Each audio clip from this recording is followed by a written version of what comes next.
మరో breaking news చూస్తున్నాం. మాజీ సీఎం జగన్ నివాసం వద్ద భద్రతతో ఏపీ ప్రభుత్వం మార్పులు చేపట్టింది. అదే తాడేపల్లిలోని జగన్ ఇంటి వద్ద ఉన్న 5 సెక్యూరిటీ చెక్ పోస్టులను పోలీసులు తొలగించేశారు. దీంతో ఇన్నాళ్లుగా ఉన్న ఆంక్షలన్నీ కూడా తొలగిపోయాయి. గతంలో హై సెక్యూరిటీ జోన్ గా ఉన్న జగన్ నివాస ప్రాంతం నేడు సాధారణ రహదారిగా మారింది.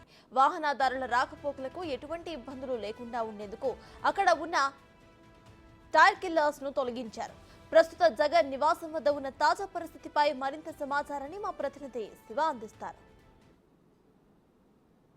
ప్రస్తుతం ఏపీ మాజీ సీఎం జగన్మోహన్ రెడ్డి నివాసం వద్ద ఉన్నాం. నివాసం వద్ద నిన్నటి మొన్న వరకు హై సెక్యూరిటీ జోన్ పూర్తి స్థాయిలో 5 అంచెల బందోబస్తును కొనసాగించారు. తాజాగా ఆయన నివాసం వద్ద ఉన్న అన్ని బందోబస్తులను పూర్తి స్థాయిలో తొలగించారు. అలాగే ఆయన నివాసం వద్ద ఉన్న హైడ్రాలిక్ గేట్లను కూడా ప్రస్తుతం తొలగించిన పరిస్థితి కనిపిస్తూ ఉంది.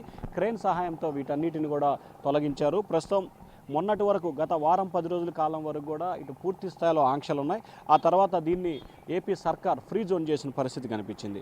అయితే వైకాపా హయాంలో పూర్తి స్థాయిలో కూడా గుంటూరు జిల్లా తాడేపల్లి మాజీ సీఎంకు సంబంధించి కూడా పలు ఆంక్షలకి గురి చేసిన పరిస్థితి కనిపించింది. ప్రస్తుతం కొత్త ప్రభుత్వం ఏర్పడిన తర్వాత ఆంక్షలన్నింటినీ కూడా తొలగిస్తూ కొత్త సర్కార్ కీలకమైన నిర్ణయం తీసుకుంది. దీంతో ఈ రోడ్డు వైపుగా పూర్తి స్థాయిలో రాకపోకలకి అంటే 4 లైన్ల రహదారికి సంబంధించిన రాకపోకలు పూర్తి స్థాయిలో కూడా కొనసాగుతున్న పరిస్థితి కనిపిస్తూ ఉంది. సాధారణంగానే మొత్తం కూడా ఏర్పడుతున్న పరిస్థితి కనిపిస్తూ ఉంది. మనం ఒకసారి విజువల్స్లో కనుక చూసుకుంటే కనుక ఇక్కడ ప్రస్తుతం ఏదైతే మాజీ సీఎం జగన్మోహన్ రెడ్డికి సంబంధించిన నివాసం ఇక్కడ ఉంది. ఈ కింద మొత్తం 3 స్టెప్పులుగా ఉన్నాయి. ఈ 3 స్టెప్పులకు సంబంధించి కూడా క్రేన్ సహాయంతో కూడా ట్రైల్ కిల్లర్లని నిన్న మొత్తం కూడా తొలగించిన పరిస్థితి కనిపించింది. ఇక్కడ ఏదైతే ప్రస్తుతం ఒక సువ్వ ఉందో ఇక్కడ ఒక పైపుని పెట్టారు. ఈ పైపుకి సంబంధించి కూడా హైడ్రాలిక్ గేటు అటు ఇటు జరగడానికి వాహనాలు రాకపోకలకు సంబంధించి వచ్చే వాటన్నిటిని కూడా ఆ వైపు నుంచి ఈ వైపుకి ఈ వైపు నుంచి కూడా ఆ వైపుకి వాహనాలని పంపించేందుకు ఇక్కడ ఒక గేట్ని పెట్టడం జరిగింది. మొత్తం 4 గేట్లను ఇక్కడ ఏర్పాటు చేశారు. ఫస్ట్ గేట్ ఒకటి ఎంట్రీలో ఒక గేట్ ఉంటే మధ్యలో ఇక్కడ సెక్యూరిటీ గేట్ ఒకటి ఉంటుంది, 3వ గేటు మరొకటి ఉంటుంది. అలాగే ఎక్కడ ఎటువంటి ఇబ్బంది లేకుండా ఉండేందుకు కూడా చర్యలు తీసుకున్న పరిస్థితి కనిపిస్తూ ఉంది. అయితే వాహనాన్ని నిలుపుకొని వెళ్ళే కట్టర్ ట్రైల్ కిల్లర్లు ఏదైతే వీటన్నిటిని ఇప్పుడు కూడా తొలగించిన వాటన్నిటిని కూడా మనం విజువల్స్లో చూసుకోవచ్చు. ఇక్కడ హైడ్రాలిక్ సంబంధించి ట్రైలర్ కిల్లర్స్ అని అంటారు కూడా వీటన్నిటిని కూడా నిన్న అర్ధరాత్రి మొత్తం కూడా పోలీసు అధికారులు తొలగించిన పరిస్థితి కనిపిస్తూ ఉంది. మొత్తం 5 స్టెప్పులుగా కూడా బందోబస్తు జగన్ నివాసానికి కలిగించారు. ఒక వాహనం లోపలికి రావాలంటే ఈ వైపు నుంచి అంటే ప్రధానమైన రహదారి ఏదైతే ఉందో ఆ రహదారికి సంబంధించి లోపలికి రావాలంటే మొత్తం 5 చోట్ల వాహనాలకు సంబంధించి కూడా చెక్ పోస్ట్ మాదిరిగా కూడా ఇవన్నీ ఉంటున్న పరిస్థితి కనిపిస్తూ ఉంది. పూర్తి స్థాయిలో ఆంక్షల మధ్య ఇవన్నీ కూడా కొనసాగిన పరిస్థితి. సో ప్రధానంగా సెక్యూరిటీకి సంబంధించి పూర్తి స్థాయిలో ఏర్పాట్లు అయితే చేసుకున్న పరిస్థితి కూడా మనం చూసుకోవచ్చు. ఇక్కడ మరొక సెక్యూరిటీకి సంబంధించి ఏదైతే పూర్తి స్థాయిలో ఒక వాహనం వస్తే కనుక ఆటోమేటిక్గా ఒక గేటు పైకి వస్తుంది, వెంటనే ఆ వాహనం వెళ్ళిపోయిన తర్వాత గేటు డౌన్ అవుతుంది. సో ఇక్కడ ఇటు ఒక రకమైన సెక్యూరిటీకి సంబంధించిన పర్పస్. సో మొత్తం మీద 5 రకాలకు సంబంధించిన సెక్యూరిటీ పర్పస్కి సంబంధించి కూడా కొనసాగుతుంది. ఇక్కడ సెక్యూరిటీకి సంబంధించిన అవుట్ పోస్ట్కి సంబంధించి ఒక కొంతమంది పోలీసులు కూడా ఇక్కడ విధులు నిర్వహిస్తారు. అక్కడ మరొక అవుట్ పోస్ట్ కూడా ఒకటి ఉంది. సో ఓవరాల్గా మొత్తం 5-6 అవుట్ పోస్టులను కూడా ఇక్కడ అధికారులు అయితే ఏర్పాటు చేసిన పరిస్థితి కనిపించింది. ఎక్కడ ముఖ్యంగా ఏదైతే ప్రస్తుతం మన విజువల్స్లో చూస్తున్నామో ఈ రహదారిలోకి రావాలంటే ఫస్ట్ ఎంట్రీ వద్ద ఒక చెక్ పోస్ట్ ఉంటుంది. ఆ తర్వాత ఇప్పుడు ఆటో ఉన్న దగ్గర మరొక చెక్ పోస్ట్ ఉంటుంది. ఆ తర్వాత లోపలికి వచ్చిన తర్వాత మరొక ఎంట్రీ గేట్, అక్కడ వాహనాలకు సంబంధించి కూడా గేట్ ఉంటుంది.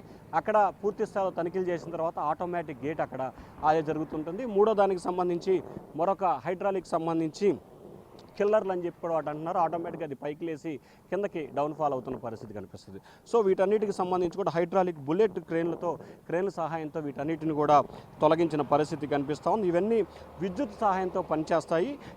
వీటితో పాటు రోడ్డుపై వేసిన రైన్ ప్రూఫ్ టెంట్లు, అలాగే రత్న పంపింగ్ స్కీమ్ పైపులో ఉన్న పోలీస్ చెక్ పోస్టులను సైతం కూడా మొత్తం పూర్తిగా తొలగించి వేసిన పరిస్థితి కనిపిస్తూ ఉంది. అలాగే తొలగించిన సామాగ్రి అన్నింటినీ కూడా మరొక చోట వినియోగించుకునేందుకు కూడా పోలీసు అధికారులు వేరే దగ్గరికి తీసుకువెళ్ళినట్లు కూడా తెలుస్తూ ఉంది. సో ఇది మొత్తం మీద చూసుకుంటే ఆంధ్రప్రదేశ్ మాజీ ముఖ్యమంత్రి సీఎం నివాసం వద్ద కూడా గతంలో గాజీ సీఎం నివాసం వద్ద కూడా ఏర్పడిన గతంలో ఉన్న సెక్యూరిటీకి సంబంధించి 6-7 అంచెల బందోబస్తు గతంలో కొనసాగింది. ప్రస్తుతం మాత్రం అటువంటి ఆంక్షలు ఏమీ లేకుండా సింగిల్ లైన్ ఆంక్షలతో మాత్రమే ఇక్కడ కొనసాగుతుంది. ఎటువంటి ఆంక్షలు లేవు. ఇది మామూలుగా సాధారణమైన ఒక రహదారిగా ఏదైతే ఉండవల్లి తాడేపల్లి నుంచి రేవేంద్రపాడు వెళ్లేందుకు కూడా ఈ రహదారిని పూర్తి స్థాయిలో 4 లైన్ల రహదారిని కూడా వినియోగిస్తున్న పరిస్థితి కనిపిస్తోంది.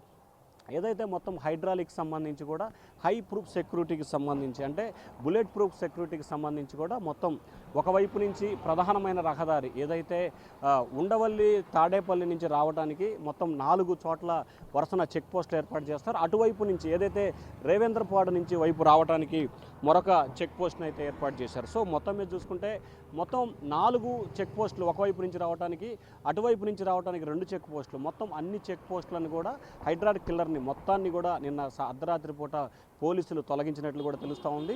మరికొద్ది సేపట్లోనే ఆంధ్రప్రదేశ్ మాజీ ముఖ్యమంత్రి జగన్మోహన్ రెడ్డి బెంగళూరు పర్యటన ముగించుకొని తాడేపల్లికి రాబోతున్నారు. ఆయన వస్తున్న నేపథ్యంలో వీటన్నిటిని కావాలనే తొలగించారని చెప్పి కూడా వైఎస్ఆర్సీపీ నేతలు ఆరోపిస్తున్నారు. కొత్త ప్రభుత్వం ఏర్పడిన తర్వాత ఇంకా ఈ స్థాయిలో సెక్యూరిటీ ఎందుకు కలిగించాలనేది టీడీపీ నేతలు అయితే ప్రధానంగా చెప్తున్న పరిస్థితి మరొక వైపు కనిపిస్తూ ఉంది. ఏదేమైనా సరే గతంలో పూర్తి స్థాయిలో హై సెక్యూరిటీ జోన్గా ఈ ప్రాంతంలోకి ఒక వ్యక్తి రావాలంటే 5-6 చెక్ పోస్టులను తనిఖీ చేసుకున్న తర్వాతే లోపలికి అప్పటి ముఖ్యమంత్రి నివాసానికి వెళ్ళే అవకాశం ఉంది. కానీ ఇప్పుడు మాత్రం అటువంటి పరిస్థితి ఏం లేదు. గతంలో ఉన్న సెక్యూరిటీ వింగ్స్ సెక్యూరిటీ విభాగాలు అలాగే ఏదైతే చెక్ పోస్టులు 5 చెక్ పోస్టులు ఉన్నాయో వాటన్నిటిని కూడా తొలగించడం జరిగింది. సాధారణమైన వ్యక్తులకి ఏ రకమైన భద్రత ఉంటుందో ప్రస్తుతం అదే రకమైన భద్రత ఉంది. మరొక వైపు మాజీ ముఖ్యమంత్రి నివాసానికి ప్రైవేట్ సెక్యూరిటీ 30 నుంచి 40 మందితో ఒక ప్రైవేట్ సెక్యూరిటీ విభాగాన్ని ఏర్పాటు చేసుకుని వారు ప్రస్తుతం అయితే విధులు నిర్వహిస్తున్నారు. ప్రస్తుతం పోలీసులకు సంబంధించి ఒక 10 నుంచి 15 మంది పోలీసులు కూడా ప్రస్తుతం ఇక్కడ విధులు నిర్వహిస్తున్నట్లు తెలుస్తూ ఉంది. మరి లోపల ఎంతమంది ఉన్నారో తెలియదు. ఈ 15 నుంచి మంది విధులకు సంబంధించి కూడా త్వరలోనే హోంశాఖ సమీక్ష చేసి ఇక్కడ ఎంతమంది అవసరం ఏమిటి అనే దానికి సంబంధించి కూడా రూట్ మ్యాప్ తయారు చేసే అవకాశాలు అయితే కనిపిస్తున్నాయి. Over to studio.